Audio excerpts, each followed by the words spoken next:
Faro. The cargo ship sank during Hurricane Joaquin last October. All 33 crew members on board died. On Tuesday, the National Transportation Safety Board will unseal the docket that contains a lot of information from the voyage data recorder. It will include information about weather, engineering, and survival factors. Joining me now, maritime expert and attorney Rod Sullivan. Rod, thank you for joining us. This Tuesday, what practical purpose will all this info from the voyage data recorder have? Well, the most important data that's going to be released are the transcripts of the tapes.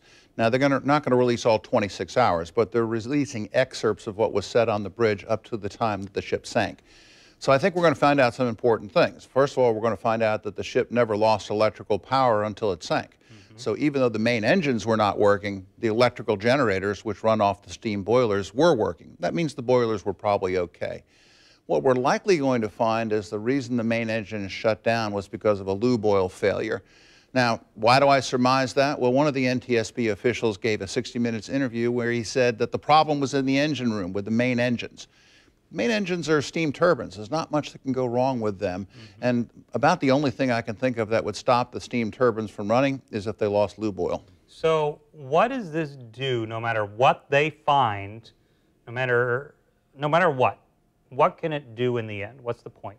Well, first of all, for the personal injury and cargo claimants, those cases are getting settled. 25 out of the 33 cases of deaths are now settled. So there's only roughly 9 cases still remaining. The cargo cases are still out there, but all of this information will assist those parties, if they don't settle, in defeating the claim that they're entitled to limit their liability. From a safety standpoint, we're going to be able to make determinations of what we should do in the future to prevent this from happening. Why was the ship listing over to 15 degrees? I think what we're going to hear is that there was a shuttle hatch on the vessel that was left open when they went out to sea, and that the water was coming in through that shuttle hatch. So there may be new regulations concerning securing of shuttle hatches, electrical contacts to show whether or not they're open or closed. And then we're going to hopefully find out something that's going to help us determine what to do about life saving. I mean, I think you're going to hear on the tape that the lifeboats couldn't be launched because the ship was listing over too much to one side.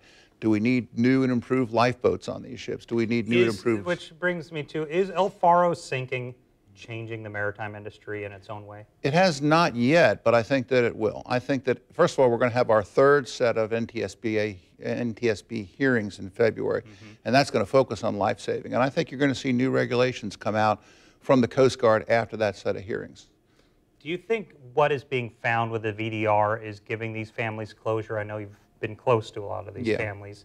Is it answering the questions that were still unanswered when we had these hearings in Jacksonville? I can only speak for the people that I work with directly. They say they're still going to go to the third set of NTSB hearings even though their case is settled.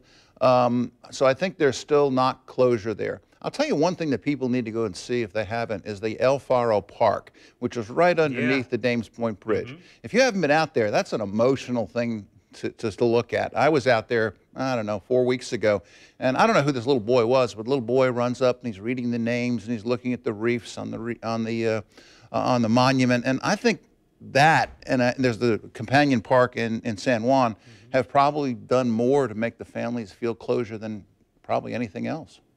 Good to know. Good to know. I'll check it out. Thank you, Rod Sullivan.